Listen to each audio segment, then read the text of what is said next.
প্রিয় দর্শক, সকলকে আমার আন্তরিক অভিনন্দন, শুভেচ্ছা। আমি এই মুহূর্তে দাঁড়িয়েছি গোপালগঞ্জের পৌর পার্কে যে বৃক্ষমেলা চলছে। প্রায় 2 সপ্তাহ যাবত এখানে বৃক্ষমেলা চলছে। এই বৃক্ষমেলায় একটি উৎসবমুখ মেলা, এখানে জমে উঠেছে মেলা। আমি এখানে স্টল দিয়েছি, সেই স্টলটা আপনারা দেখতে পাচ্ছেন। এই যে স্টলের নামটা আপনি দেখুন, নার্সারি। এটা এখানে জেলা প্রশাসন বন বিভাগ গোপালগঞ্জ।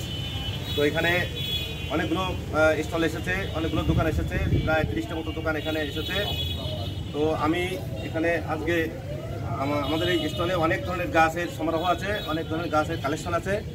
তো আমি আজকে একটি গাছ নিয়ে আপনাদের সামনে হাজির হয়েছি। যে গাছটি নিয়ে আজকে কথা বলবো সেটা হচ্ছে চেরি ফল। আপনারা হয়তো চেরি ফল অনেকে চিনে থাকবেন, চেরি ফল দোকান থেকে আমরা কিনে থাকি। তো চেরি ফল হয়তোবা গাছ অনেকে চেনা হয়তোবা নাই। তো আজকে আমি সেই গাছটি আপনাদের একটু দেখানোর চেষ্টা করছি, সেই গাছটি নিয়ে আপনাদের সামনে হাজির হয়েছি। তো বন্ধুরা, আশা করি সকলেই এই ধৈর্য সহকারে এই ভিডিওটি দেখবেন। এই গাছটি একটু অবশ্যই ধৈর্য সহকারে দেখবেন। তো আজকে যে গাছটি আপনারা দেখছেন এটা কিন্তু চেরি ফল। তো চেরি ফল আপনারা কীভাবে চিনবেন সেটা বলছি। এই পাতাটা অনেকটা দেখতে অনেকটা কর্মচার মতো, বেশ মোটামুটি বড় হয়। আর এটা শীতকালে সাধারণত এই যে চেরি ফলটা হয়, এটা আসলে বিদেশি চেরি ফলটি মূলত বিদেশে হয়। আর এটা হচ্ছে মূলত পাহাড়ি এলাকায় হয়। তো এটা বাংলাদেশেও মোটামুটি চেরি ফল কম বেশি হচ্ছে। তো আপনারা যদি এই ধরনের গাছ রোপণ করতে চান তাহলে আমাদের এই স্টলে আসতে পারেন। এখানে বৃক্ষমেলায় এই ধরনের গাছ এখানে পাবেন। আমাদের স্টলে যে গাছটি আছে সেটা আপনাদেরকে একটু প্রদর্শন করছি, আপনারা একটু দেখতে পাচ্ছেন। তো আপনারা এই ধরনের গাছটি একটু চিনে রাখুন। আবারও বলছি, গাছটি একটু চিনে রাখুন। এই গাছটি অনেকটা কর্মচার পাতার মতোই দেখতে।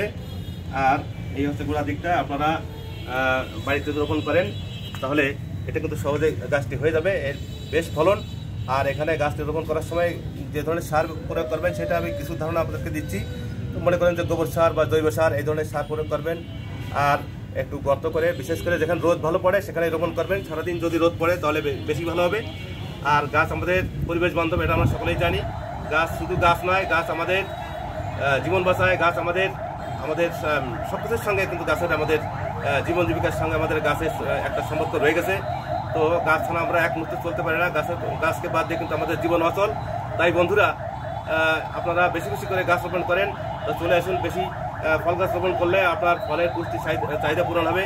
আপনি বেশি করে ফল পাবেন। এমনকি বাণিজ্যিকভাবে যদি আপনি করতে চান তাতেও আপনি স্বাবলম্বী হতে পারবেন। আপনার বেকারত্ব দূর হবে। তো তাহলে বসে থাকা আর কোনো দরকার নাই। আমরা বেকার বলে কোনো কথা নাই। তো যদি আমরা সকলেই যদি গাছের দিকে আমরা নজর দিই, গাছ যদি আমরা পরিচর্যা করি, গাছ যদি আমরা বেশি রোপণ করি, গাছ যদি আমরা লালন করি, তাহলে অবশ্যই গাছ আমাদের কিছু দিবে। কারণ গাছ কিন্তু নিঃস্বার্থভাবে আমাদের কিন্তু সব কিছু দিয়ে যাচ্ছে। গাছের ভালোবাসার সাথে তুলনা হয় না। আমরা গাছকে যত কিছু দিই তার থেকে গাছ কিন্তু আমাদের সবসময় বেশি কিছু দিয়ে যাচ্ছে। গাছ আমাদের একটি পরিবেশ বান্ধব গাছ।